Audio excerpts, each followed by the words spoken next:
Isa na namang pangmalakasan na teknik kung hindi natin kayang akyatin ang puno ng mangga o anumang prutas na may bunga. Pag abot ng sungkit, ay susungkitin na lang, ganun.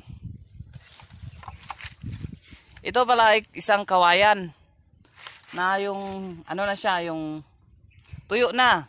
Dahil pag hindi, yung green pa or bagong tiba o bagong kuha na kawayan is siguradong mabigat. Kaya ito, okay dahil hindi na siya fresh.